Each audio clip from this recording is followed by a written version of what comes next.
Lagi kong pinapayo, halimbawa sa isang kabiyak na gustong tulungan ang kanyang asawa sa pagtatrabaho, bagamat hindi po pwede kung minsan o hindi niya kaya for some reasons. Ang lagi kong sinasabi sa kanya ay, maging faithful ka. Iwas ka sa bisyo, iwas ka sa tukso. Alagaan mo ang mga anak ninyo. Yun lang malaking tulong na sa mga anak. Yung magmahalan kayong magkakapatid. Pagbutihin niyo ang pag-aaral ninyo. Iwas din kayo sa bisyo. Kung kayo maliliit pa, iligpit ang pinaghigan, pinagkainan. Huwag magdadabog kapag inuutusan. Huwag sasagot kapag pinagsasabi. Yun lang, pakalaking tulong na.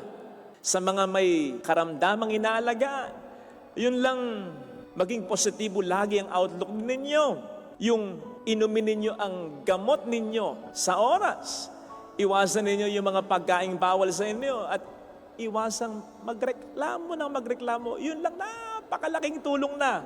Yun lang, kamustahin mo yung nanay mo, yung asawa mo, yung tatay mo, yung anak mo, yung kapatid mo, na kailaki ng suporta sa pamilya ninyo. Okay ka pa ba? Baka may problema ka. Kaya pa ba? Baka gipit ka, huwag ka nang magbigay ngayon. May naipon naman ako kahit pa paano. Bilhin mo naman yung gusto mo, huwag lamang puro kami. Isipin mo rin ang sarili mo, mag-relax ka.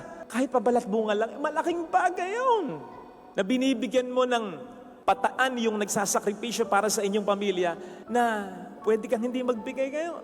Pwede mong bilhin ang para sa iyo. Pwede mo rin isipin ang sarili mo na alam mo namang hindi naman niya din gagawin. Kasi bago siya, kayo muna. Pero malaking bagay yung inaalala mo siya. Yun namang mga taong nagsasabing, pagod na ako, hindi ko na kaya. Hindi naman sila yung mga taong pagod lang ang katawan.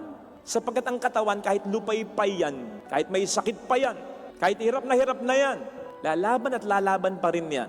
Magtatrabaho at magtatrabaho pa rin yan. Basta't inspired ang puso niyan, ang kalooban niyan. Kaya nga ang tawag natin, di ba? Lakas ng loob, hindi naman lakas ng labas o ng katawan. Sapagkat ang ating katawan, ang ating pisikal, ay huhugot ng lakas sa ating kalooban, sa ating espiritu, sa ating kaluluwa. At kaya nga din yung mga nagsasabing, nakawawala ng pagod.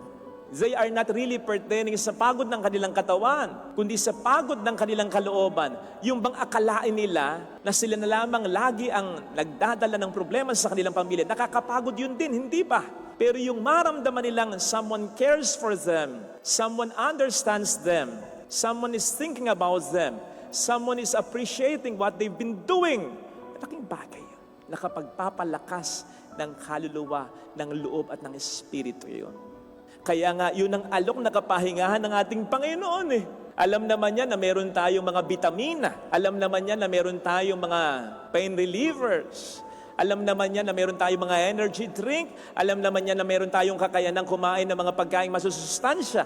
Pero bakit nag-aalok siya ng pahinga? At ang inaalok niyang kapahingahan ay hindi yung kapahingahang na idudulot ng mga material na bagay na yan. Sapagkat ang pinaka napapagod sa totoo lang ay alam niyang hindi ang ating katawan kundi ang ating kalooban. Kaya ang sabi niya at ang alok niya, bibigyan ko ng kapahingahan ang inyong kaluluwa. Hindi natin kinakailangang mawalan ng mga trabaho, mawalan ng mga alalahanin, mawalan ng mga sakripisyo. Sapagkat lalo pa tayo'y nagmamahal, ay nako, kahit sabihin sa iyo ng isang taong tama na, sige ka pa rin, magtatrabaho ka pa rin, aalalahanin mo pa rin, kahit may iba nang nag-aalala. Kahit may iba nang gumagawa, gagawa ka pa rin kung ano magagawa mo. Kahit may iba nang nananagot, pananagutan mo pa rin, lalo na ang responsibilidad mo sa pamilya mo. Ganon kapag nagmamahal lang ang tao. So hindi kinakailangan mawala ang lahat ng mga alalahanin, trabaho at sakripisyong ito. Ang kinakailangan lamang ay yung alam nating may nakakatuwang, may nakakasama tayo. Kahit nga ang ating Panginoon, nakapagpahinga sa bangka, kahit na ito'y binabayo ng hangin, ng alon at bagyo. Bakit? Sapagkat alam niyang may katuwang siya, may kasama siya. Sino? That time, hindi ang mga alagad niya na walang pananampalataya o mahinang pananampalataya sa Kanya, kundi ang Diyos na nagsabi sa Kanyang, "This is my beloved Son in whom I am well pleased." Kaya sana, dalangin natin sa misa, makaramdam tayo ng katuwang o kasama. Hindi necessarily yung gagawin din yung ginagawa natin, kundi yung magpaparamdam na sila'y kapanalig, kasama, kaagapay natin, nagmamahal sa atin, concern sa atin, na-appreciate ang lahat ng mabuting ginagawa natin. Ngayon, hindi man natin ito makuha sa iba o sa kanila, kuhanin natin ito sa Panginoon. We just have to come to Him. Yun naman ang sinasabi niya at imbitasyon niya sa atin. Come to me. Lumapit kayo sa akin and surrender everything to Him. At panghawakan natin yung sinasabi niya sa ating, I will be with you always until the end of time. I love you. I know the plans I have for you. Do not fear. Do not be afraid, for I am with you. Sapagkat ang pangako niya sa atin, sa ating salmong tugunan, nasa isip niyang lagi ang kanyang sinabing mga salitang yan, na't pangako niya sa atin na kanyang mga hinirang. Ano man ang mangyari sa atin, ano man ang mawala sa atin, ano man ang hirap na danasin natin, wag na mawawala ang pananampalataya natin. May expression sa Ingles na, desperate times call for desperate measures. Ang ibig sabihin nun, nag-employ ka, gumagawa ka ng mga extreme na hakbang or actions which you don't normally do, pero ginagawa mo, napipilitan ka nang gawin because of desperation. Halimbawa po, sa ating Ebanghelyong napakinggan, tampok ang 2 tauhan na under desperate times. And so, did some desperate measures. Unahin po natin, yung babaeng dinurugo ng 12 years na, akalain mo yun? Sinabi sa detalye, marami na ang nagasta niya. In fact, naubos na ang kanyang pera sa kapagamot. Pero walang doktor ang nakapagpabuti, kundi pa lumala pa sa sakit niya. Kaya ginawa niya ang hindi niya dapat gawin. Sa pananaw ng mga Hudyo at sa pananaw niya, marumi siya. Katulad ng isang taong ketongin, obligado siyang sumigaw, marumi, marumi. Iabiso sa mga tao, huwag kayong lalapit sa akin. Inaagasan ako ng dugo, marumi ako. Obligasyon niya yon. Pero hindi niya ginawa. Ang ginawa niya, nakipagsiksikan pa siya. Kasi nga, ayaw niyang magkagulo ang madla. Gusto niyang makalapit kay Jesus nang hindi nito namamalayan. Hinawakan pa niya si Jesus. Mali yon. Kaya pansinin po ninyo. Hinahanap ni Jesus kung sino humipo sa kanya. Tudug, tudug, tudug.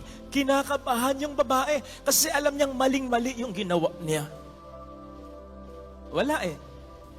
Desperate times, desperate measures. Yung opisyal ng sinagoga, si Jairo, opisyal, may katungkulan, hindi mo expect na magpapatira pa siya sa paanan ni Jesus. Sigurado ko, nang magpatira pa siya, maraming nagulat. Baka nga, videohan nyo, picturean nyo, isumbong natin sa mga kasama nito. Hindi niya dapat ginawa yan. Pero ginawa niya. Bakit? Nag-aagaw buhay ang anak niya. Desperate times, desperate measures. Nevertheless, mga kapatid, wag po nating isiping ang lahat ng actions ng dalawang ito ay totally out of desperation lang. No! May pananampalataya dito. At ito ang pagninilayan natin sa puntong ito. How do we know? Anong sabi ni Jesus sa babae? Pinagaling ka ng pananampalataya mo. Anong sabi ni Jesus doon kay Jairo? Don't be afraid. Have faith. May pananampalataya ang dalawang ito. Kaya nga kahit papaano, kalmado. Kaya nga kahit papaano, hindi sila nagwawala. Kaya nga kahit papaano, reasonable pa rin ang mga ginagawa. At yun po ang gusto kong malaman po ninyo. Ano man ang mangyari sa atin, ano man ang mawala sa atin, ano man ang hirap na danasin natin, wag na mawawala ang pananampalataya natin. Kasi yung katwirang desperate times, calling desperate measures, sometimes it does not turn out to be good. Lalong-lalo na kapag litong-lito ka na, magwawala ka. Kung wala ka ng pag-asa, ang sabi nga natin sa Tagalog, kapit sa patalim na. Pwede kang makagawa ng masama, pupwede kang magnakaw, pupwede kang mangargabyado, pupwede kang pumatay, pupwede kang magpakamatay out of desperation. Kaya dapat, kahit na hindi mo kontrolado ang sitwasyon, litong-lito ka na, may pananampalataya pa rin. Kontrolado ng Panginoon ang sitwasyon. Amen? Father, God never fails. Father, hanggang ngayon, wala akong trabaho. Ang tagal ko nang ipinaubaya sa Diyos ang laban na ito. God never fails ka dyan. Hanggang ngayon, may sakit ako. Ang tagal ko nang idinulog sa Diyos ito. Ipinagkatiwala sa Diyos ito. God never fails ka dyan. Hanggang ngayon, problemado ako sa pamilya ko, sa isang tao, sa mahal ko na gusto kong magbago. Hanggang ngayon, hindi nagbo-boom ang negosyo ko. Hanggang ngayon, ganito ako. God never fails ka dyan. Kung totoo na ipinagpasa Diyos mo na ang lahat ng ito, somehow, it basically means, hindi mo na laban lang ito. Laban na rin ng Diyos ito. At kapag siya ang lumalaban para sa'yo, wala kang karapatan na sabihin na siya ay failure na o talo. Para mas maging maliwanag yung puntong yan, look at me. Ito, idadramatize ko yung nangyayari, ha? Sabi ni Jairo, nag-aagaw buhay po yung anak kong dalagita. Sumama kayo sa akin. Mamamatay siya kung hindi niyo mabubut. Sumama si Jesus, okay? Okay na sana. Ting. May humipo sa laylayan ng damit niya. Teka, sino humipo sa akin? Sabi ng mga alagad, ang dami po. Hindi na yan. Lumila nga, liga pa rin siya. Sino humipo sa akin? Kung kayo si Jairo, ano mararamdaman ninyo? Palagay ko, kung kayo si Jairo, sasabihin nyo, official kayo. Hay! Umamin na kayo, sino humipo? Amin na! Para mabilis na!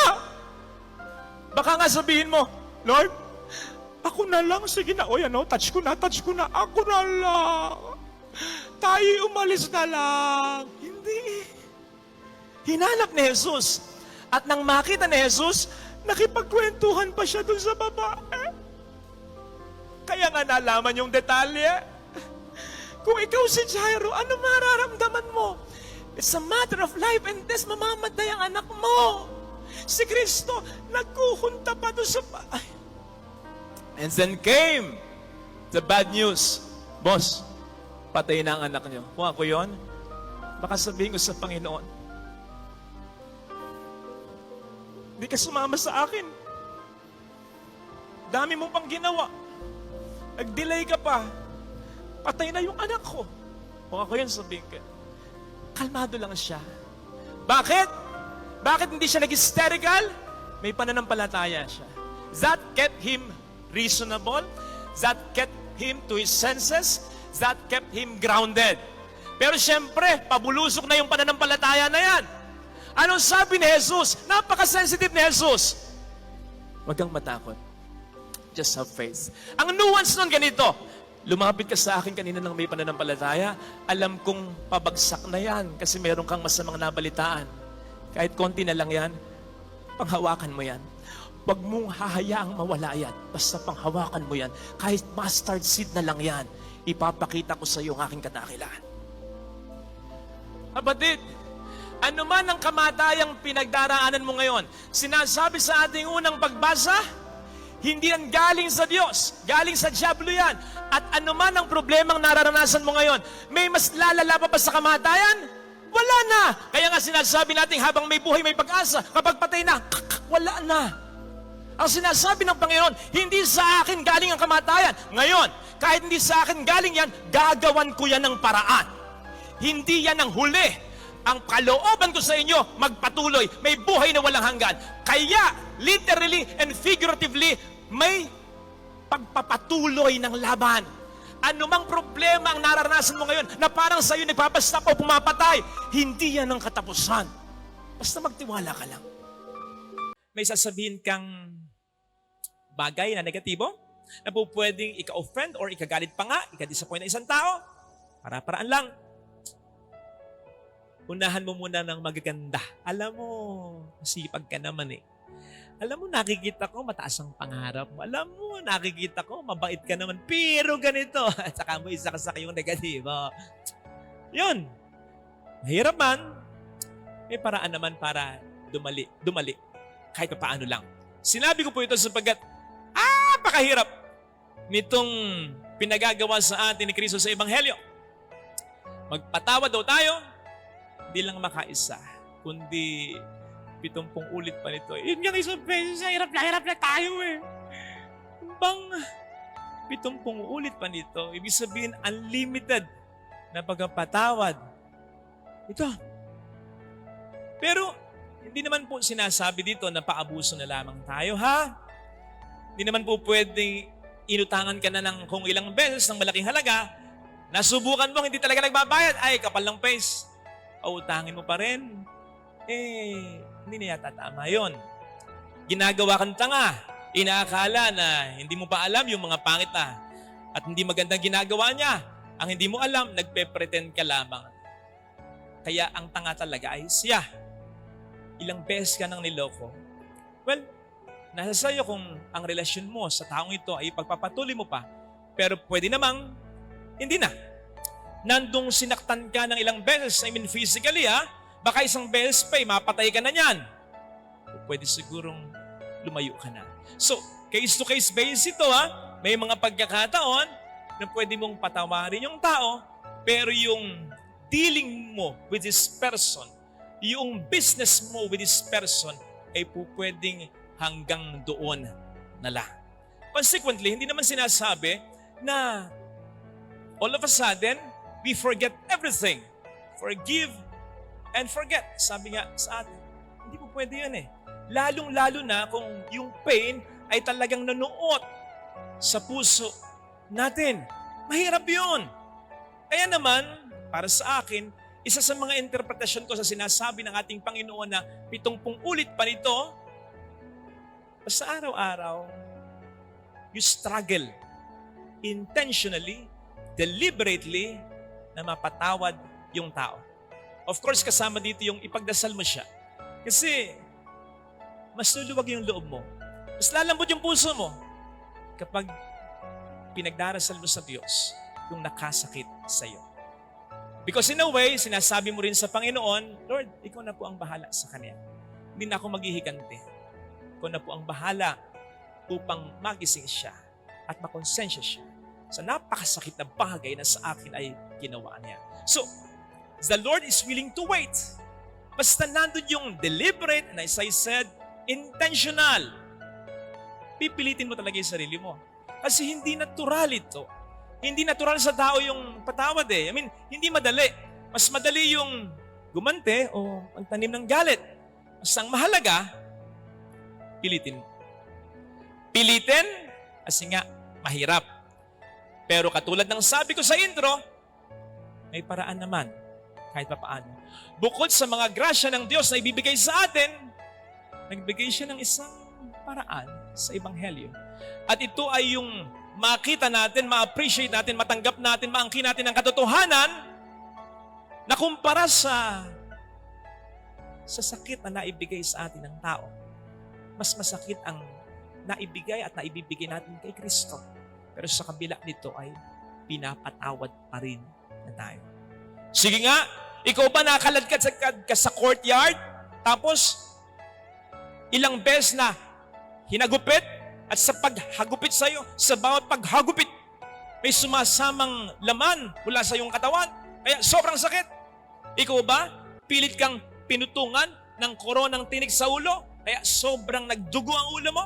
Ikaw ba, pinapasan sa iyo ang isang krus? Na habang pasan mo, naalimura ka, dinuduran ka, nilalibak ka ng mga tao?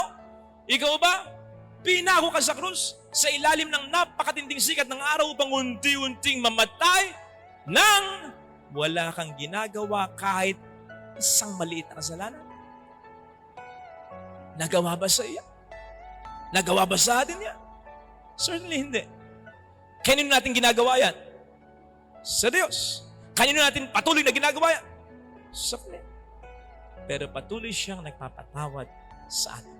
Kaya kung ito lang talaga ay maangkin natin, ma-appreciate natin, maisip talaga natin na kung anumang hirap ang nagawa sa atin na nahirapan tayong mapagpatawad, yan ay napakaliit na bagay lamang kumpara sa kanyang ginagawa at ginawa para sa ating lahat, ang kanyang patuloy na pagpapatawad.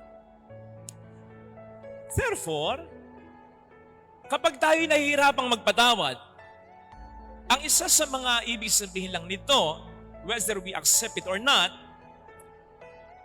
we don't claim this fact. We don't claim this truth na tayo rin ay nagkasala ng malaki at pinatawad ng malaki. So yun lang yun. Kung nahirapan tayong magpatawad, ibig sabihin, hindi natin fully nakiklaim sa puso at sa buhay natin. Ako ay nagkasala ng malaki at ako rin ay pinatawad ng malaki. Diferensya kasi sa atin, mas natatandaan natin yung mga ginawa sa atin kaysa yung ginawa natin. Niloko ka, pinaasa ka, yun ang natatandaan mo, yun ang iyong naalala, pero ba't di mo naalala na minsan ay naglaro ka rin ng puso ng iba? Siniraan ka, inis na inis ka, buwisit na buwisit ka. Pero minsan, di ba, nakapanira ka rin o nakasama ka rin sa pag-uusap ng maraming tao tungkol sa buhay ng may buhay, negatibo tungkol sa isang tao. Grabe ang reaksyon mo sapagkat nagsinungaling sa'yo. Eh hindi ba tayo nakapagsinungaling kahit minsan lamang sa buhay natin? Pwede mo nating sabihin, hindi naman siya yung ginawan ko na yun yung gumawa sa atin ng kasalanan. Hindi naman siya yung ginawan ko nun At kung ikukumpara yung nagawa kong kasalanan, mas matindi yung ginawa niya. Okay? Granted? Pero sana we believe na lahat ng ginagawa natin, kahit sa kanino, naka-address yan sa Panginoon natin. Siya ang nag-absorb, nagbe-bear ng lahat ng kasalanan natin. Pero in spite of these pains, we are inflicting upon Him. Nandun pa rin siya hanggang ngayon para magpatawad sa atin. And He is just asking from us one thing. Ang magpatawad din tayo sa nagkakasala sa atin. Brothers and sisters, alam kong mahirap ito. Karanasan ko rin po ito. Pero lagi po nating tatandaan, first point, hindi tayo hihinga ng Panginoon ng isang bagay na alam niyang hindi natin kakayanin. Tandaan natin, Diyos siya, alam niya ang lahat. At hindi lamang Diyos siya, alam niya ang lahat. Nagkatawang tao siya upang alamin para sa atin. Hands-on, personally, ang lahat. Tinesting niya para sa atin ang lahat. Alam na niya ang ating kakayanan, tinesting pa niya sa kanyang sarili, sa kanyang pagkakatawang tao, kung talagang ating makakayanan bilang tao. Kung papaano ang isang ina, tinetesting muna niya ang isang mainit na pagkain kung kakayanin na ng anak niya kapag sinubo niya. Kung papaano ang isang ama, tinetesting muna niya ang isang pool o ang isang river, kung gaano kalalim, kung tama na ba para sa magsuswimming na anak niya. Ganon ang Panginoon nang siya'y magkatawang tao. Tinesting niya ang lahat. At tulad ng pagpapatawad, kung kakayanin ba natin ang ganap. And He realized, kaya natin. Kaya nga niya ito ay hinihingi sa atin. Sa pa, hindi naman niya hihilingin sa atin, lalo pat we are in so much pain kung alam niyang mag-a-add lang ng another burden sa atin. No! Hihingi niya sa atin kasi alam niyang makatutulong din sa atin. Kapatid, nasa saan ka mang sitwasyon ngayon? Kung sa palagay mo, diyan ka talaga inilagay ng ating Panginoon, believe me, you are the right person for that. Huwag kang makikinig sa diablo na nagsasabi sa iyo, either diretso o sa budhi mo, di mo kaya. Hindi ito para sa iyo. Wala nang mangyayaring maganda sapagkat, to tell you frankly, sinungaling siya. Ang nakikita niya, may mangyayari pang maganda. Ang nakikita niya, kaya mo talaga. kaya binabaligtad ka niya. Yes, maaring for the meantime, parang mga maling tao ang nakapaligid sa'yo. Kasi sumasakit ang ulo mo, dinudurog nila ang puso mo, puro konsumisyon ang binibigay sa'yo. Pero it doesn't necessarily mean na ikaw ay maling tao na rin para sa mga taong ito. Tandaan mo, lalong-lalo na kung ang pag-uusapan natin dito ay pamilya mo. Hindi ikaw ang pumili sa kanila. Ang Diyos ang pumili sa'yo na maging kapamilya nila. Pwede mang magkamali ang Diyos. Hindi. Kaya mo. Maniwala ka. Nagiging mahirap lang kasi for the meantime. Sana nga for the meantime. Hindi sila asawa mo, kapatid mo, anak mo, na pinoproblema mo. For the meantime, sana. Hindi sila nagpapakatamang tao, tamang asawa, tamang kapatid, tamang anak para sa'yo. Pero hindi na sila magiging tama pa kung magiging mali ka na para sa kanila. Naintindihan niyo po ba? You can't prove them wrong by being wrong. You can only encourage them to be right by being right. Sticking to us is right. Kahit mahirap. Tama po ba? Parang ayaw niyo ah. Mahirap naman talaga. Yung manatiling mabait pa rin asawa, mabait pa rin magulang, mabait pa rin anak, kapatid, kahit na hindi man bait sa iyo yun ta. Pero yun ang challenge ng ating ebanghelyo.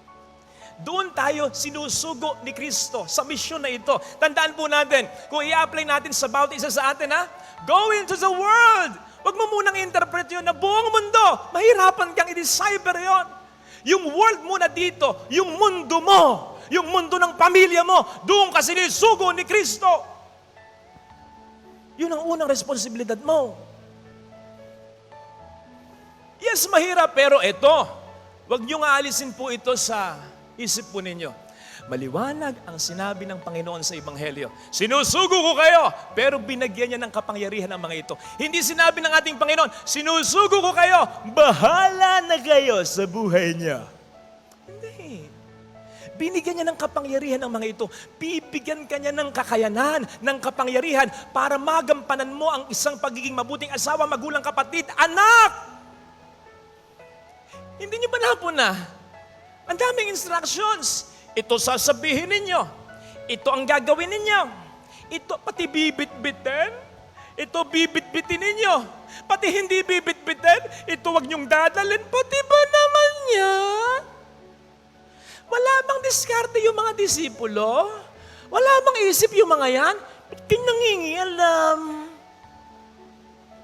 It was for Jesus to show them then. It is for Jesus to show us now. Sinusugo niya tayo, but still, He calls the shots. Siya pa rin. Hindi tayo. Kaya nga bukang bibig ko, proyekto ito ng Diyos. Nakikisabkon lang tayo. Biyahe ito ng Diyos. Nakikiride lang tayo. Ang totoong nagnenegosyo ay ang Diyos. Empleyado lang tayo. Kaya maniwala ka kapatid, kung gusto mong umayos pa ang bansang Pilipinas na ito, kung gusto mong tumino ang asawa mo, kung gusto mong magpagkaisip ang anak mo, kung gusto mong maging considerate ang kapatid mo, kung gusto mong magkasundo kayo ng biyanan mo, kung gusto mo pang maging magandang buhay ng pamilya mo, maging buo pa ito, mas lalong gusto ng Diyos. Kung naiinip ka sa pagbabago, mas naiinip ang Diyos. Kung nasasaktan ka sa ginagawa ng mga taong ito sa'yo, mas nasasaktan ng Diyos. Kung hindi sila nagpapakatamang tao para sa'yo at ikaw lang nagpapakatamang tao para sa kanila, mas lalong nahihirapan ng Diyos para sa'yo. At kung gumagawa ka ng paraan, mas lalong gumagawa ng paraan ng Diyos. Ikaw nga natutulog pa eh. Ang Diyos, 24/7, walang tulugan. Anong sabi ng ating Panginoon? Ako at ang Ama ay patuloy sa paggawa. Ano pang gagawin ng Diyos para sa sarili niya? Wala na. Unang-unang gagawin ng Diyos, mabuti lang. Pero para sa Kanya, no! Wala na siyang kailangan. Kaya't ang gagawin ng Diyos, walang puknat, kabutihan, para sa atin lang. Kaya ano man ang ginagawa mong paraan, kapatid? It doesn't matter. Parang walang resulta. Kapatid, ang nakikita mo, yung nakikita mo lang. May divine realm. May ginagalawang arena ang Panginoon. May ginagawa siya. Putting people in your lives, proper people, proper places, lining up them. Circumstances, hindi mo nakikita, pero ibig sabihin nun, hindi ibig sabihin nun wala siyang ginagawa. Meron siyang ginagawa. At yung ginagawa niya, kahit buong buhay mong gawin, kahit yun lang ang gawin mo, hindi mo magagawa. Iba talaga ang nagagawa niya. Mas marami siyang ginagawa. Bakit? Sapagkat ito ay proyekto pa rin niya. Nakikikooperate ka lamang sa Kanya. O sige nga, sige. Romans 8:28. All things work together for the good of those who love Him. Kaya mo ba yon? Kaya mo bang i-convert kahit yung mga pangit na pangyayari sa buhay mo para magdulot ng maganda at mabuti sa pamilya mo? No! Sinong may kaya nun? Diyos lang. Kaya mo bang baguhin ang asawa mo? Ang tagal mo nang minumura kaya yan. Ang tagal mo nang tinitiis yung anak mo. Nagbago ba? Hindi. Sinong makapagbabago? Ang Diyos lang. Kaya kinakailangan mo siyang laging ipagdasal. At ito pa, kaya mo bang pahabain ang buhay mo? O pahabain ang buhay ng mahal mo para bago man lang mamatay ang isa sa inyo sa mundong ito, maayos nyo kung ano yung gulo nyo? Hindi! Sinong makagagawa niyan? Fortunately, may mga taong ganyan, bago mamatay yung isa, nagkakasundo pa. Sinong may dulot niyan? Ang Diyos! Ang Diyos lang. Kaya, it will help us a lot kung ipagpapasa Diyos natin ang lahat. Kapag ang tiwala natin ay inilagay natin, hindi sa Diyos, kundi sa buhay natin, sa buhay ng iba, at ng mga material na bagay pa. Ang sinabi ng Panginoon, parurusahan ko ang sino mang tatalikod sa akin at iaasa ang kanyang buhay sa kanyang kapwa na may hanggana ng buhay. Pero, samantala, sinabi rin niya, pagpapalain niya ang mga taong umaasa sa Kanya. Hindi po ibig sabihin nito na una best or totally, ay huwag na tayo magtiwala, alimbawa sa ating sarili. Kailangan din natin ng self-trust, ng self-confidence. Pangit yung wala niyan. Kailangan natin yan. At kailangan din natin magtiwala sa ating kapwa. To trust others when doing business with them, when befriending others, when relating with them, and of course, when loving them. Because trust is the basic foundation of love. Hindi mo po pwedeng mahalin ang kahit sino, gaano man ito kalapit sa'yo, kung wala kang tiwala sa taong ito. Kaya kinakailangan pa rin ang lahat ng yan. Dangan nga lamang ang sinasabi sa atin ng ating magbasa, huwag nating ipagpalit ang tiwala sa Diyos. So much so na dahil sa tiwala natin sa ating sarili o sa iba, sa mga bagay ng mundo, ay mawala na o mabawasan ng significantly ang pagtitiwala natin sa ating Diyos. Tandaan po natin, ang warning na ito ay hindi para sa Diyos. Yung magtiwala tayo sa Diyos ng buong buo, hindi yun para sa Kanya. Ito ay para sa atin pa rin talaga. Sapagkat magtiwala man tayo sa ating sarili o sa iba, sa mga bagay ng mundo, ano ang magagawang buti sa atin ito? Kung ang Diyos ay tatalikuran natin o tatalikuran ng tao. Tandaan po natin, sinabi sa ating unang pagbasa, may hangganan ang buhay. Ang buhay ng kahit sino. Which means, ganun din ang kanyang kakayanan. Sabi nga natin, we can only do much. But not God. Unlimited ang kanyang strength, unlimited ang kanyang power, at unlimited ang kanyang love. Ang hindi natin kayang gawin, kaya niyang gawin para sa atin. Ang hindi natin kayang makuha, kaya niyang ibigay sa atin. Ang hindi sa atin kaya at pwedeng iparanas ng kahit sino, ng kahit ano, pwedeng iparanas sa atin ng Diyos. At higit pa dito. Kaya nga, sinasabi sa ating unang pagbasa, ang taong nagtitiwala sa kanyang sarili o sa tao o sa mundo ay maitutulad sa isang halaman na tinanim sa disyerto. Sa lupang tiga, tutubo pa rin naman at tutubo kahit paano ang halaman na yan, pero mamamatay din yan.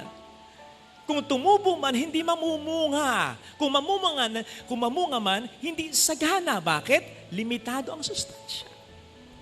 Yaan ang taong nagtitiwala sa tao, sa mundo. Pero yung taong nagtitiwala sa Diyos, matutulad sa isang halaman, sa isang puno na nakatanim sa gilid ng batisan. Dumating man ang tagtuyot o tag-init, hindi nababuzzer yung puno na yan. Bakit? Matatag pa rin yan, maganda pa rin ang mga bunga niyan, sagana pa rin ang bubungan niyan. Bakit? Dahil unlimited ang sustansya niyan. Kaya nga kapag buong-buo ang pagtitiwala natin sa Diyos, laging may sagot sa anumang tanong, laging may lusot sa anumang gusot, laging may bagong pagkakataon kahit in the face of any hopeless situation, sapagkat hindi nauubusan ng solusyon at paraan ng Panginoon. Hindi nga ba't meron tayong biro kung minsan patungkol sa isang taong mayaman? Maubusan kayong bangko pero hindi yan. Galing, sobra sigurong yaman nun. Makilala yata sana para makapagtulong sa pagpapagawa ng ating simbahan. Pero biro lang talaga yun. Kasi hindi po pwede mong i-apply sa kahit sino yun. Kahit pa sa maraming perang bangko sa buong mundo. Maubusan at maubusan yan. Maubusan na maubusan. Kaya biro lang talaga yan. Pero kanino hindi po pwedeng maging biro yan? Sa Diyos. Ang Diyos kasi ay hindi mauubusan lang lahat ng mga bagay, pati paraan ng ating kinakailangan para sa ating kabutihan. Kaya trust God and not man. Let me end with this. Ang sabi kasi ng Ukrainian president ay sa Russia ito. Kasi nga, binobomba na talaga sila ng walang patid eh. You can destroy our Ukrainian church and cathedrals, but not our strong faith in Ukraine and in God. And that makes Ukraine even more dangerous.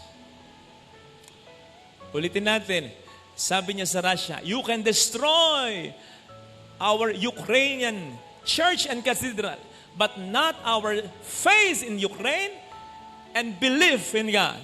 Again, that makes them even more dangerous. Bakit? Kahit pa hindi sila fully tulungan ng NATO, maging ng Amerika na nangako talagang ipagtatanggol sila. Kahit sila lang, kahit pa unti-unti nang nauubos ang armas nila, kahit pa unti-unti, last man standing lang yung president, hindi susuko yan. Bakit? Sapagkat umaasa sila hindi sa tao, kundi sa Diyos. Ang umaasa sa Diyos at hindi sa tao, hindi pababayaan ng Diyos. Yes! Pwedeng definitely ay masakop ng Russia ang Ukraine, pwedeng lahat ng nandyan ay mga matay, pero hindi ibig sabihin nagtagumpay ang Russia. Hindi ibig sabihin nagtagumpay ang Russia. Siguradong gagawa at gagawa ang Diyos ng paraan upang sa kabila ng mga pangit na nangyari o mangyayari ay may maganda pa rin mangyayari sa uli sapagkat hindi pababayaan ng Diyos ang mga taong nagtitiwala sa kanila, sa Kanya totally. Mai-segue natin sa ating gospel reading. Hindi napunta yung mahirap na tatad ng sugat sa langit dahil sa siya'y mahirap at tatad lang ng sugat. Hindi. Hindi siya napunta ng langit dahil lang doon. Hindi automatic yon. Napunta siya ng langit sapagkat sa kabila ng kanyang hirap at mga sugat-sugat, hindi siya gumawa ng mali. Hindi niya pinagtangkaan yung mayaman, hindi niya ninakawan yung mayaman, andun lang siya, bahala yung mayaman kung bibigyan siya. Hindi niya naisip patungkol sa mayaman, ang sungit-sungit mo, bahala na ang Diyos sa'yo. Parusahan ka sana, makarma ka sana. Yes. Yun ang dahilan kung bakit siya napunta ng langit. Hindi dahil siya'y mahirap. Hindi dahil siya'y tagtad ng sugat. Napunta siya ng langit sapagkat sa kabila ng kanyang paghihirap, hindi siya gumawa ng masama. Bakit? Sino ang taong makagagawa nun? Ang taong ang trust ay nasa Panginoon. Ito sana ang hilingin nating biyaya sa banal na pagdiriwang ngayon. Madali kasi mag-declare, God is God, He is King. when everything is okay sa buhay natin. Pero paano kapag hindi na? Kung mayroon ka ng malaking problema, ang sakit ay malala na, nalugi na, ang trabaho nawala na, may hinihingi ka, hindi mo makuha, tapos para bang ang nangyayari ay kabaligtaran pa. Hindi kaya katulad ng mga tao dati na ang dare kay Jesus ay, kung talagang ikaw ang Mesiyas, iligtas mo ang iyong sarili. Umalis ka sa krus na yan. Ganun din ang banat natin kapag ganyan. Kung talagang ikaw ay hari, iligtas mo kami sa aming krus upang ikaw ay paniwalaan namin. E baka kung ang reaksyon din ng ating Panginoong Yesus ay tulad din ng dati, tahimik lang, hindi kumibo, ano pa man, baka hindi na rin natin siya paniwalaan na hari magpakailanman. Huwag naman. 1 Thessalonians 5 verse 17. Ang sabi doon, pray without ceasing. Sabi ni St. Paul, huwag kang titigil sa pagdarasal. Bakit? Para kumilos ang Diyos? Minsan na-imagine natin yun eh. Minsan, nare-reflect natin yon na kinakailangan natin yung mag-pray without ceasing upang ang Diyos ay kumilos in favor sa atin. Kahit naman hindi tayo magdasal, ang Diyos ay kikilos. Ako at ang Ama ay patuloy sa paggawa. Sabi yan ng Panginoon, ano pang gagawin niya kundi para sa putihan natin? Bakit tayo mag-pray without ceasing? Upang ang Diyos ay manalo sa demonyo sa pakikipaglaban para sa atin? Kahit hindi tayo magdasal, ang Diyos ay mananalo para sa kabutihan natin. And so yung praying without ceasing na yan, hindi para sa Diyos, kundi para sa atin yan. Ang sinasabi ni St. Paul dyan, do not stop believing. Kapit lang, laban lang, dasal lang, sapagkat ang Diyos ay may ginagawang paraan. May ginagawa siyang paraan in the first place upang iiwas ka sa problema yan. May ginagawa siyang paraan upang malampasan mo yan. May ginagawa siyang paraan upang magdulot pa rin sa iyo ng kabutihan, maging ang problema yan. And so He is there before, during, and even after your problems, for He is Lord and King. In every time, in every way, in everywhere, in every matter of your life. Ang sabi sa ating second reading, I am the Alpha and the Omega, ang simula at katapusan ng lahat. Sakop niya ang lahat sa buhay mo. Walang mangyayari sa buhay mo na hindi conscious o hindi aware ang Panginoon dito. Ang sabi niya, yung paglagpak ng maya, anumang mayang nawawala ngayon, anumang mayang namamatay ngayon, alam niya, maging ang mga buhok mo, yung bilang alam niya. Alam niya ang pinagdaraan mo, alam niya ang problema mo, pati ang mga pangit na nangyayari sa buhay mo, sa pamilya mo. Kung ito ay sakop niya, hindi kaya siya gagawa ng paraan upang ito ay mapaganda at maayos pa. Kapatid, basta huwag kang mawawala ng pag-asa. Ang tanging role talaga natin, gawin kung anong makakaya natin. Pero, ang pinaka magagawa pa natin bukod doon ay ang palakasin ng pananampalataya natin. Sapagkat yun ang mas mag-encourage sa Panginoon natin na lumaban para sa atin. Ito sana ang hilingin nating biyaya sa banal na pagdiriwang na ito. Jesus is King, even in the midst of our suffering. Ilagay natin.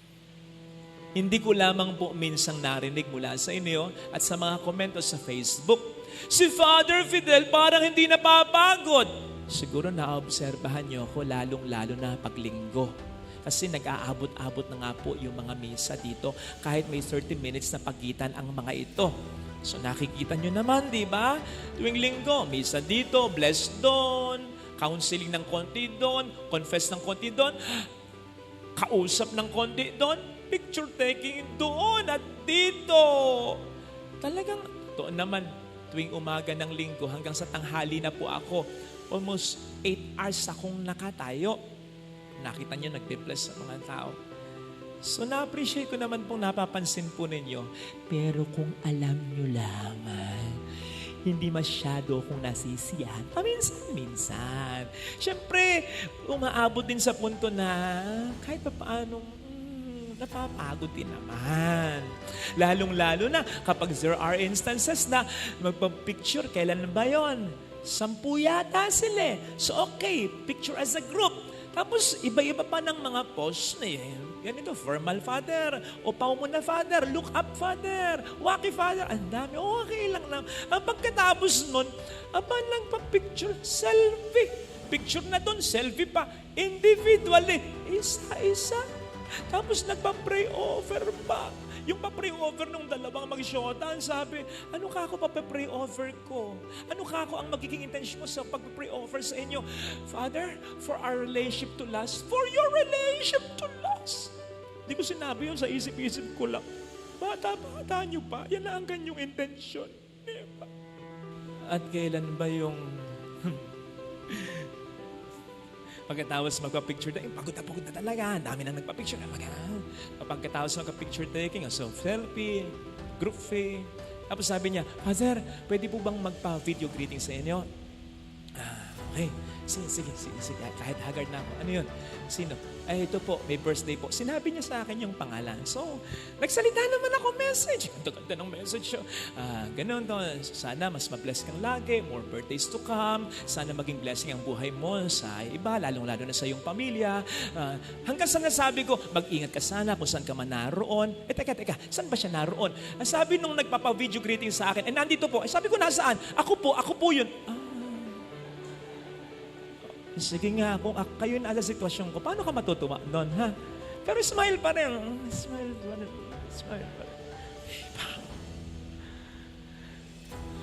Kaya nga, natutuwa ako dito, ha? Talagang sinulat ni San Marcos. Kasi po pwede niyang hindi sinulat, para proteksyonan yung overall image ni Jesus na hindi napapagod, always on the go. Diba? Kasi po pwedeng tayo kahit konti, ganun ba siya? Paminsan-minsan, ma-turn off. Hindi siya natakot ipakita yon. At hindi minasama ng Panginoon na isulat ni San Marcos yon. Sapagkat, ganun naman talaga ang pagpapakabanal. Nagsisimula ito sa tunay na pagpapakatao. At bahagi ng ating pagpapakatao ay ang mga limitations na ganito. It's but natural. Ang importante, sa tulong ng Panginoon, gagawa din tayo ng paraan upang mabago ang mga yan. Kaya nga sa ating ebanghelyo, nakita po naman ninyo ang ating Panginoon. Bagamat ipinakita niya yon, ang lahat ay hindi nagtapos doon. Di ba? Tinulungan pa rin niya. In-entertain pa rin niya yung babae. Nagbigay pa rin siya ng himala para doon sa anak nung babae. Kaya sana mga kapatid, huwag tayo masyadong nainis. Bakit pa ako ganito? Bakit pa ako hindi ko mapigil kung minsan ng bunganga ko?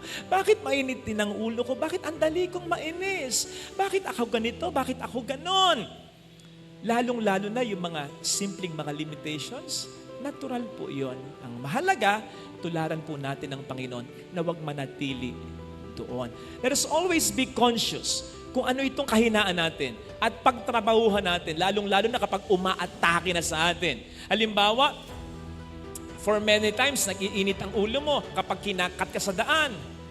Next time na may mag-cut uli sa'yo, next time na may kasuklang o kabuisit-buisit uli na jeep na humihinto nang hindi man lang itinatabi fully ang jeep nito. O ngayon, I'm speaking to myself. Ito, kahinaan ko to. Okay na, sige na. Huwag ka nang bumisina ng malakas. Hayaan mo na. O may nagngutang sa'yo, hindi nagbayad. Lalo pat hindi naman malaking masyadong kawalan sa'yo. Sige na, hayaan mo na. O may nagchismis sa'yo, lalo pa kung alam mo na hindi naman ito totoo. Sige na, pwede ka naman gumanti kasi may alas ka, may nalalaman ka tungkol sa kanya, may mas connection ka. Hayaan mo na. Alam po ninyo, sa mga pagkakataong ganito po pwedeng isipin ng mga taong concerned dito na nakapananakit sa atin, mahina tayo, duwag tayo. Pero wag po nating isipin na gano'n sapagkat alam natin kung ano ang sitwasyon. Ang sitwasyon ay ganito. Alam mo yung kahinaan mo at ito ay sinusuko mo sa Panginoon upang unti-unti ay mabago. Sa gano'n, hindi ka duwag, matapang ka kasi mas madaling kumante kaysa magtimpe. Sa gayon, hindi ka mahina, malakas ka at mas pinalalakas ka pa niya kasi yung kakulangan mo, pinupunan niya. Yung imperfection mo, pinaperfect niya. Yung kabanalan mo, nilulubos niya. Kaya, hindi rin naman siyempre tamang expression yung tao ako ganito na lang ako, tanggapin mo ako. No. While those imperfections are but natural, tandaan po natin na hindi ina-expect ng Diyos na manatili tayo sa natural.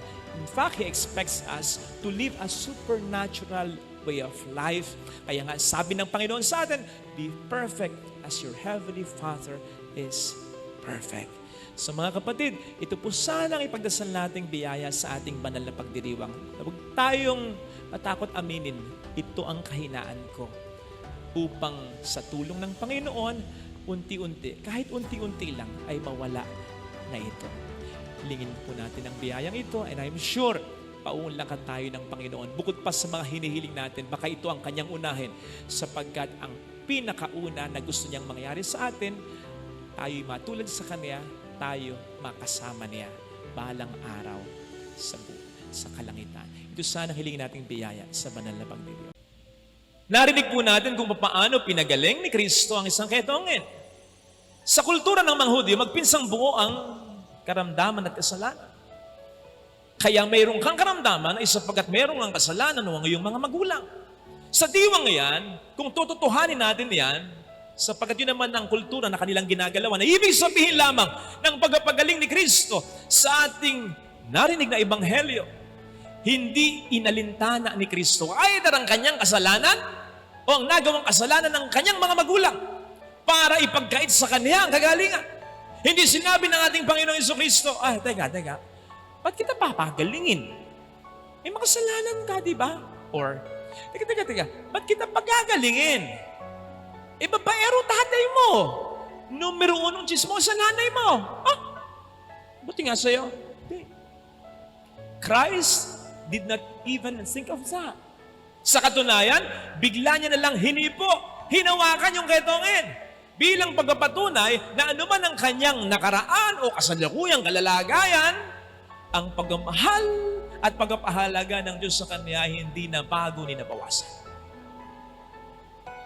Sa palagay ko, yan din ang naramdaman ni Zaccheo.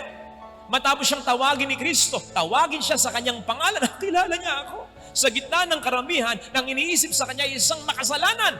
Tapos nag-aya pa ito na tumuloy sa kanyang tahanan. Ito ang naramdaman ng babaeng nahuling nakikipit na pinagtanggol na nga ni Kristo.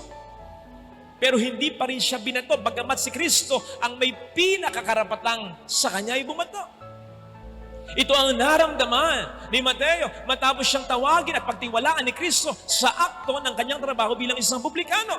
Yan din ang naramdaman ni Pedro nang siya ay bigyan pa rin ng panibagong tsansa ng ating Panginoon at pagtiwalaan sa kabila niyang itinatwa niya ito, hindi lang isang beses, kundi 3 beses lang naman. 3 beses lang naman.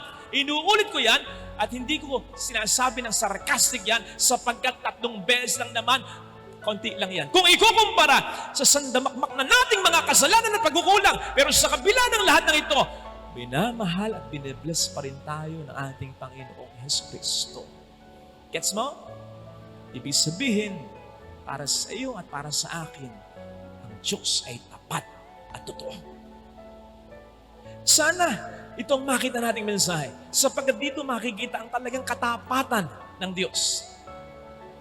Hindi natin mababago ang kanyang katapatan kahit ng ating pinakamalaki at pinakamarami ng kasalanan.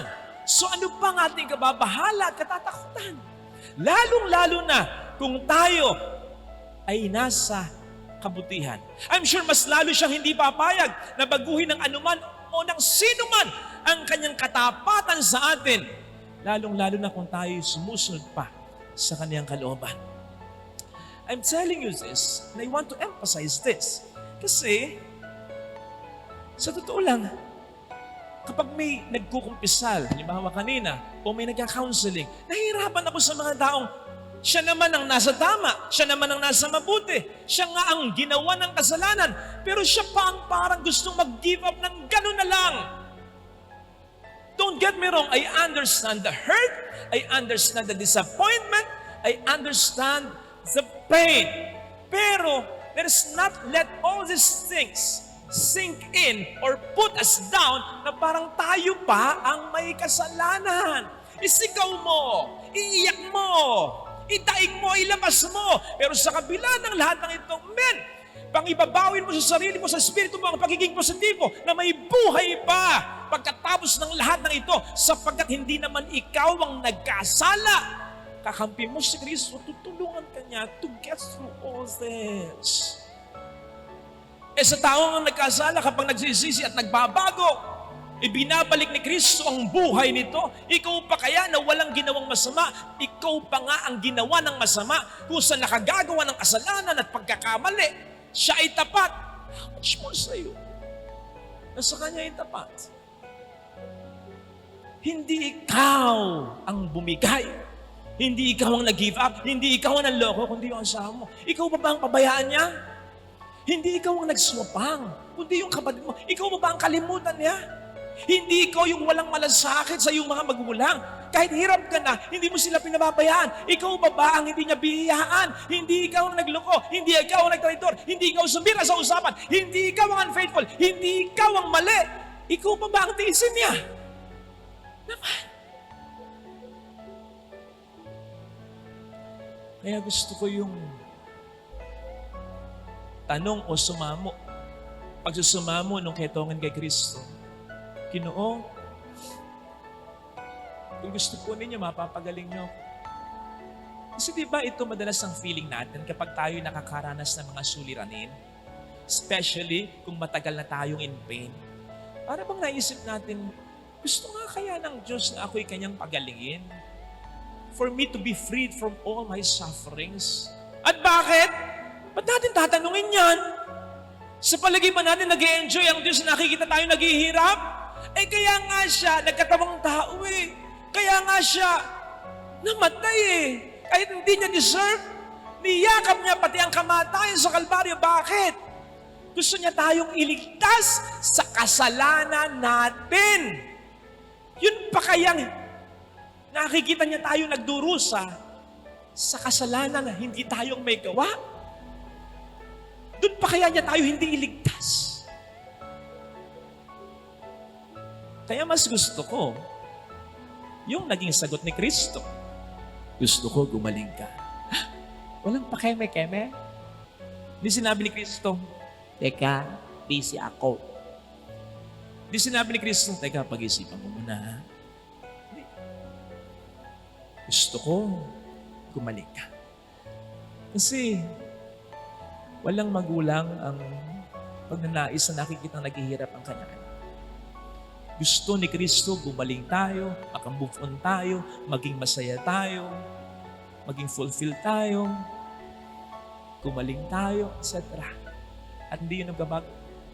Kahit tayo ay magbago. Yun pa kayang tayo ay nagpapakabuting tao? Doon pa kaya hindi ito mas gustuhin ni Kristo? Ito sana ang hilingin nating biyaya mula sa misang ito para hindi tayo mapagod magpakabuting tao. So yung mga tao na hindi masaya sa mga magandang nangyayari sa'yo, yung bang lahat napuri ka na, lahat may nasabi ng maganda, sila tahimik lang. Kung may masabi man, iwa-water down ang iyong kakayanan. Kaya naman mananalo Yung mga kalaban, mga walang kwentang nilalang. Kaya naman pala, natapat lang siguro sa mga nireview mo yung tinanong sa'yo, kaya natsambahan mo. Yung mga sasabihin sa'yo na yung suot mo hindi bagay sa'yo, bagamat alam mong bagay sa'yo at marami nang pumuri sa'yo, pero siya, nega pa rin tungkol dito. Sila yung pupwedeng naiinggit sa'yo. Ikalawa, ito yung mga taong hindi mo malaman kung bakit parang kumukulo agad ang dugo sa iyo. Yung bang kahit kausap ka lang, ang ganda-ganda ng pakikipag-uusap mo, nakataas agad ang tono. May nakikita at may nasasabi agad na hindi maganda sa mga pinapakita o sinasabi mo, paggamat wala ka namang nakikitang mali sa mga ito. Genesis 37 and verse 4. The brothers of Joseph could not speak well about him, could not speak kind word to him. So po pwedeng may mga taong ganito. Ikatlo, katulad ng ibang mga naiinggit, yung mga taong sisiraan tayo. Kahit sa mga taong mahalaga sa atin. Sinisiraan ng mga kapatid ni Jose, si Jose sa kanilang ama. Sinasabi lang, mayabang po yung anak niyong yan. To that effect. At yung sinabi nila, napatay na si Jose. Kayong buhay na buhay pa. Ito yung mga taong talagang sasabihin kahit ang hindi mo ma-imagine na bagay sa likod mo para siraan ka kahit sa mga tao na hindi rin iba sa'yo. Kaya delikado kasi hindi ibang tao. Yung ibang tao, gagawin pa ang lahat para maging involved sa buhay mo to destroy you. Gagather ng info tungkol sa'yo. Upang mangyari ito, kinakailangan maging close mo na sa'yo. Yun yung mga ibang tao. Yung hindi ibang tao, kasama mo. Ang gagawin na lamang nila ay ang siraan ka. Hindi na lang magiging problema yung maging close pa sa'yo kasi magkasama na kayo. Ayakapin ka na lamang nila para maiturok sa likod mo ang kutsilyo.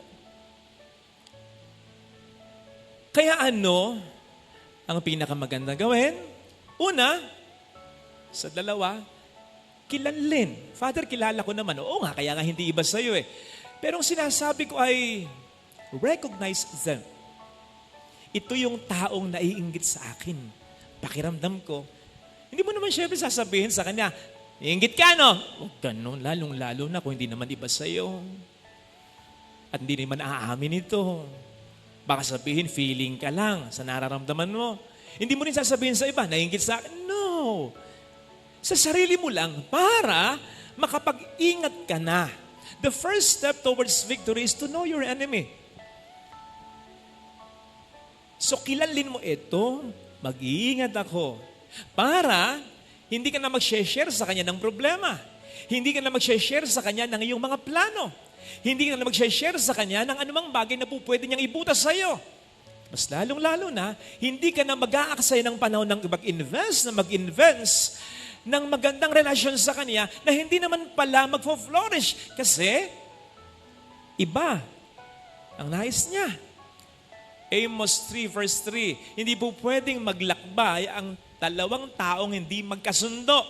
Ang sinasabi dito, dapat yung taong magfo-flourish ang relasyon with you, pareho ng pinupuntirya. At ang isa sa mga pinupuntirya ay ang kabutihan ninyo. Kabutihan mo, kabutihan niya, kabutihan ng isa't isa. Paano ka makikipag-invest ng relasyon sa isang taong ang nais ay pagbagsak mo? It takes two to tango. Hindi po pwedeng ikaw lang yung nagmamahal at nagtitiwala. At paano kung yung minamahal mo at pinagtitiwalaan mo ay hindi naman pala katiwa-tiwala? Ikalawa, briefly na lang, medyo iwasan mo. Hindi mo naman lalayuan eh. Iwasan mo lang. Spend less time with this person. Ang sabi ng Panginoon, pray for your enemies. Pray for those who persecute you. Hindi naman niya sinabing, stay with those who persecute you. Again, kung hindi ito iba sa'yo, hindi ko sinasabing hiwalay. No. Spend less time. Kasi you also have that duty to guard your happiness, to guard your peace, to guard your dreams. Pwedeng kausapin mo, pero kung hindi naman dinaamin at makakasira lang ng magandang relasyon ninyo, wag na. Basta mag-iingat ka. Ephesians 6:13 at 14. Let me end with this. Ang sabi kasi dito ay, put on the armor of God. Tapos sa verse 14, ang sasabihin doon, clothe yourself with the breastplate of righteousness. Alam natin ang purpose ng breastplate at ng armor. It guards us. It protects us para yung mga vital organs natin, yung heart natin, yung lungs natin, yung mga mahalagang parte sa katawan natin ay hindi mapuntirya. Kasi pag napuntirya yan, tegi na, patay na. So pwede tayo mapuntirya sa ibang bahagi ng ating katawan, masasaktan tayo, hintahin natin yan, pero makalalaban pa rin naman. Kasi buo pa yung mga vital organs ng ating katawan. Ang sinasabi dito, in effect, ni St. Paul ay, kung magkakaroon talaga tayo ng isang malalim na relasyon sa Panginoon at kung mananatili tayo sa mabuti sa kabila ng mga pangit na ginagawa sa atin at sa mga pangit na nangyayari, ano man ang sabihin sa atin o gawin sa ating masama ng mga taong naiinggit sa atin, kahit na ang mga taong ito hindi iba sa atin, yes, masasaktan tayo kasi nga hindi naman iba sa atin, sinasaktan tayo. Masasaktan tayo, pero hindi tayo mapupuruhan. It will not render us helpless or powerless. Eka nga masaktan man, ipapagpag lang yung sama ng loob na yan at malalampasan kahit walang ginagawang kasamaan. Conquering evil with goodness ang tawag natin dyan. At maganda yung katangiang yan. Laban sa mga tao na inggit. Lalong-lalo na kung hindi naman ito iba sa atin. At sinasabi sa atin ng ating first reading, kung ito itutuloy po natin yung istorya po nito, na may magandang nangyayari sa mga taong ganito. Mas nakakapaghiganti siya sa mga taong naiinggit sa kanya in a very good way. In God's way. Kasi hindi tunay at hindi magandang paghihigante yung ginawang ka ng mali, gagawan mo rin ng mali. Iisipin lang ng gumawa sa'yo ng mali. Tama lang na ginawan ko siya ng mali kasi masama talaga siya kasi nga ginawan mo rin siya ng mali. Ang magandang paghihigante, yung God's way of paghihigante, yun nga po, gumawa ka pa rin, manatili ka pa rin sa mabuti. Yun bang makukonsensya siya? Bakit ka nga pa niya sinaktan? Bakit ka nga niya siniraan? Bakit ka nga kaya niya inargapyado? Kayong mabuting tao ka naman. Huwag kang mag-alala. Pwede kang magreklamo sa kanya. So pwede mong gawin yung sinabi ni Elijah. Habang umiiyak, pagod na pagod, hirap na hirap, sabihin mo sa Panginoon, Panginoon, gusto ko nang mamatay. Kunin mo na ako. Pagod na ako. Parang lagi na lamang ako ang nagdadala ng lahat ng problema ng pamilyang ito. Pwede mong sabihin yan. Kasi makikinggan ka ng Panginoon. Maunawaan ka niya. Pero hindi kanya kukunin pa. Kasi sa pamamagitan mo, may bubuhayin pa siya. Kapatid, kapag breadwinner ka, tandaan mo, buhay ka at patuloy kang binubuhay ng Panginoon, hindi para sa sarili mo lamang, kundi para sa mga taong nangangailangan sa iyo. Pero huwag kang mag-alala. Nandyan lagi ang tulong ng Panginoon. Nandyan lagi ang mga anghel tulad ng mga establishmento na naglalagay pa ng libreng inumin para sa mga riders. Tulad ng mga ibang tao dyan, pag nakikita yung mga nagtitinda ng sampagita ako ng kung sino man dyan o kung ano man dyan, tinitinda, bibilihin ng lahat para ito'y makauwi lang. Tulad ng mga ibang amo dyan na binibigyan ng extra pahinga o extra sweldo, inaabutan ng kahit ano lang ang kanilang mga empleyado na alam nila na matindi ang sakripisyo para sa mga pamilya nito.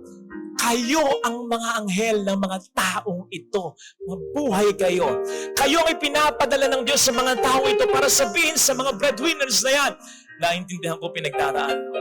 Kaya nandito ang mga sitwasyon ng mga tao ito para pagkaanin ang dinadala mo. Siyempre, sabihin natin sa Panginoon, Panginoon, salamat para sa mga anghel na ito. Pero siyempre, isipin mo rin, Lord, sana ang mga anghel na ito ay galing din sa pamilya ko. Sa dahilan kung bakit ako nagsasakripisyo, sana tulungan nila ako, hindi lamang sa pagpapakabuti nila, hindi lamang sa gawa, kundi sa pamamagitan ng salita. Tandaan po natin si Kristo nagbibigay buhay, hindi lamang sa komunyon, kundi sa pamamagitan ng kanyang salita. Kailangan natin ng inspirasyon mula sa mga taong ito sa pamamagitan ng mga salita ng inspirasyon. Salita na minsan sasabihan tayo, napakaswerte ko sapagkat ikaw ang anak ko. Napakapalad ko sapagkat ikaw ang asawa ko. Napakapalad ko sapagkat ikaw ang anak ko. Napakapalad ko sapagkat ikaw ang kapatid ko. Mga salita ba ko minsan ng pag-aalala? Kaya mo pa ba? Baka napapabayaan mo na ang sarili mo. At mga salita na kung minsan ay pwedeng pabalat bunga. Tito, kaya mo pa ba? Pandemya, baka hirap ka na. Maghihinto muna ako sa pag-aaral. Anak, hindi mo na ako magpapacheck up. Kasi last week lang nagkagasta ka na. Bakit pa balat bunga? Kasi alam mo naman na yung breadwinner ay hindi papayag na wala kang makain. Hindi siya papayag na makapaghinto ka sa pag-aaral. Hindi siya papayag na hindi ka makapagpa-check up. Gagawin niya ang lahat para sa'yo. Natatandaan ko dati, narinig ko sa nanay ko. Natutuwa ako kapag linggo na, pag maglulunis na. Kasi uuwi na yung anak ko. Ako. So gusto niya yung Lunes kasi umuwi ako. Pero alam ba ninyo, na kapag alam ng nanay ko na pagod ako, magte-text siya linggo ng gabi. Lunes ng umaga, anak, huwag ka nang umuwi. Magpahinga ka na lang. Ipahinga mo na lang ang araw na ito. Pero alam niya, uuwi pa rin ako. Pabalat bunga pero malaking bagay. Kasi ibig sabihin nun, concern ka. Ibig sabihin, nararamdaman mo ang pinagdaraanan niya. Ibig sabihin nun, pinapahalagan mo ang ginagawa niya. At hindi yung tanggap na lang ng tanggap dyan, na para bang ang binibigay niya ay hindi mo na nalalasahan. Mahirap abusuhin ng ibang tao. Pero ang pinakamahirap na pang-aabuso ay ang pang-aabuso ng mga taong mula noon hanggang ngayon dahilan ng sakripisyo. Na parang hindi na nakikita ang lahat ng ginagawa mo. At masarap purihin ng ibang tao kapag sasabihin sa atin ng ibang tao, napakapalad ng magulang mo, napakapalad ng kapatid mo, napakapalad. Pero mas maganda at wala nang masasarap pa kapag mismong magmumula, kahit paminsan-minsan lang, sa ating pamilya ang mga salitang ito.